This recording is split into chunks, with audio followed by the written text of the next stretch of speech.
La droite française cherche son chef. 7 candidats sont en liste dans la primaire des Républicains, c'est le nom de la formation politique, mais 2 seulement peuvent réellement aspirer à devenir leur candidat présidentiel. Nicolas Sarkozy, ancien président, et Alain Juppé, également très connu sur la scène politique française, actuellement maire de Bordeaux. La campagne bat son plein, un premier débat télévisé a eu lieu et le vote se tiendra à la fin du mois de novembre. Si la politique interne d'un parti français vous intéresse peu, a priori, sachez ceci, les socialistes au pouvoir en ce moment sont si impopulaires que celui qui sera élu candidat pour les Républicains a de fortes chances de remporter la présidentielle en avril prochain. Donc, avril se joue en novembre, d'une certaine façon. Alors, on va discuter de ça avec Rémi Lefebvre, qui est professeur de sciences politiques à l'Université Lille 2 et professeur invité au département de sciences politiques à l'Université de Montréal. Bonjour, Rémi. Bonjour. Merci d'être en studio. Donc, le duel décisif, c'est entre Sarko et Juppé. 2 styles, 2 personnalités, 2 hommes aux idées aussi assez différentes. Qui interpelle-t-il, chacun parmi les électeurs?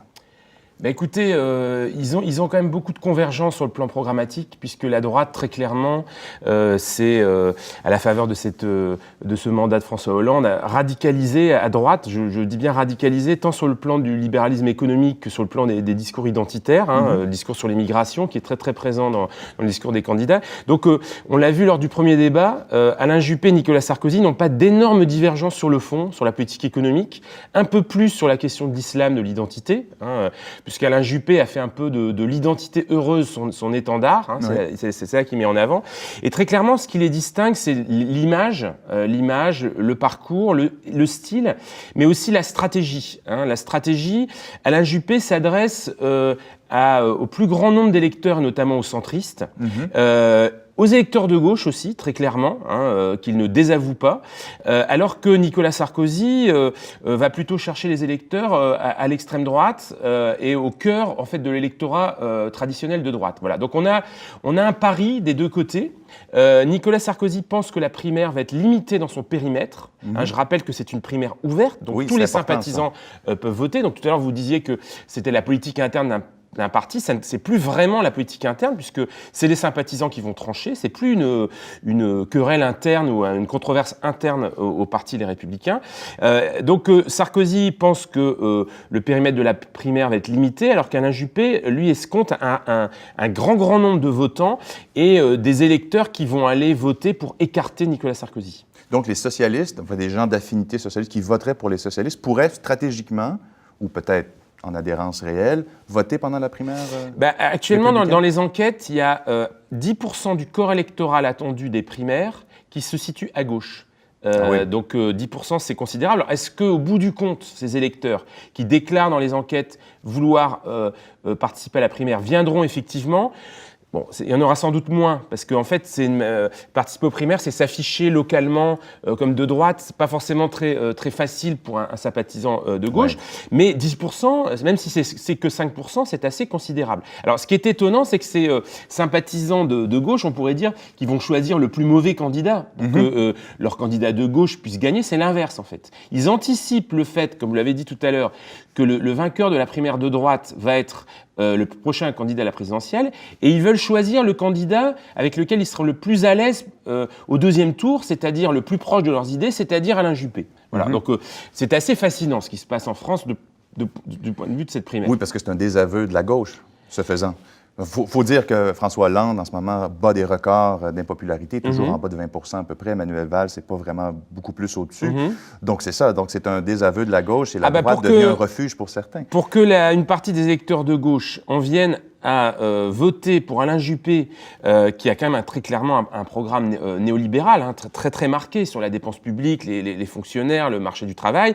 Il faut vraiment que la gauche soit dans un état de décomposition avancé. Donc effectivement, ce vote stratège en dit long sur le désarroi des électeurs de gauche. Passons de l'autre côté du spectre. Vous avez dit Nicolas Sarkozy chasse sur les terres du Front national.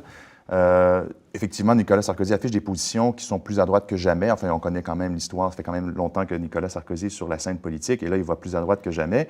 Jusqu'à quel point c'est une stratégie gagnante, ou autrement dit, jusqu'à quel point le Front national est une réelle menace pour les républicains? Ben, sur le premier point, c'est un pari audacieux parce que une partie des électeurs du Front national qui, en 2012, avaient voté pour Marine Le Pen, l'avaient fait parce qu'ils s'estimaient trahis par Nicolas Sarkozy. Et donc, penser qu'une partie des électeurs d'extrême droite vont revoter pour Nicolas Sarkozy dans le cadre d'une primaire, c'est un petit peu, voilà, c'est un pari un petit peu audacieux. Alors que l'extrême droite soit une menace pour la droite, c'est d'abord une menace pour la gauche, parce qu'aujourd'hui, la prophétie de cette élection, c'est que Marine Le Pen sera au deuxième tour. Oui. C'est-à-dire qu'elle va faire 25%. Elle sera au deuxième tour. Et donc, ce qui compte, c'est quel est le candidat de droite ou de gauche qui sera confronté à elle au deuxième tour. Bon, et donc, c'est pour ça que la droite a beaucoup de chances d'être qualifiée pour ce second tour et pas la gauche. Alors, évidemment, la question qui se pose ensuite, c'est quel sera le meilleur candidat de droite face à Marine Le Pen pour gagner l'élection présidentielle. Et là, c'est clair, les électeurs de gauche auront beaucoup de mal à voter pour Nicolas Sarkozy, même confrontés à Marine Le Pen au deuxième tour. Et donc, le risque qui plane sur la vie politique française, et qui est un risque qu'on ne peut pas complètement écarter, même si Nicolas Sarkozy est aujourd'hui en retard dans les sondages. Oui, c'est un deuxième tour entre Nicolas Sarkozy et Marine Le Pen, des électeurs de gauche qui ne vont pas voter pour Nicolas Sarkozy, qui s'abstiennent. Et donc le risque d'une élection de Marine Le Pen, on n'en est pas là, ça me paraît encore assez improbable, mais il y a un risque de cette nature. Ah oui. Donc, s'il y avait un trouble fait au premier tour au deuxième tour, s'il y avait effectivement un taux d'abstention élevé ou un effet repoussoir de Nicolas Sarkozy, Marine Le Pen pourrait passer. Alors qu'Alain Juppé aurait beaucoup plus de facilité à canaliser les votes de gauche. De gauche ou de centre. Voilà. Alors après, attention, il y a eu un débat de la primaire. On ne sait pas comment cette primaire va se passer. Le calcul de François Hollande, c'est que cette primaire de droite va mal se passer et qu'il y aura plusieurs candidats de droite au premier tour. Le premier débat ne laisse pas du tout présager une telle hypothèse. Voilà. Mais donc, effectivement, Juppé a été toujours en avance dans les sondages. Nicolas Sarkozy s'en est rapproché un peu, l'a talonné. Mais là, depuis le premier débat, il dégringole, il descend. Donc, Juppé semble être largement favori. Est-ce qu'on peut dire que c'est gagné ou qu'on se dirige très vraisemblablement vers une candidature Juppé? C'est fort probable. Il y a encore 2 débats. Je pense que ce premier débat, qui a été assez monotone, était un round d'observation. Je pense que Nicolas Sarkozy va prendre peut-être plus de risques dans les débats suivants. Il a intérêt, parce que s'il ne bouge pas, Alain Juppé va continuer son score des sondages. Voilà, je pense que... mais le risque dans une primaire, c'est que toujours que le candidat qui attaque trop ses concurrents apparaît comme le diviseur. Bon. Et donc, Nicolas Sarkozy a beaucoup de difficultés, finalement. Il est attaqué sur sa malhonnêteté. Il a quand même beaucoup d'affaires judiciaires en cours. Oui, c'est pas rien, ça, c'est une épée de Damoclès. Évidemment, c'est très important. Affaire Big Malion, il y en a financement plein. politique. Il y en a plein. Il y a plein de soupçons qui pèsent sur lui, financement de campagne, etc.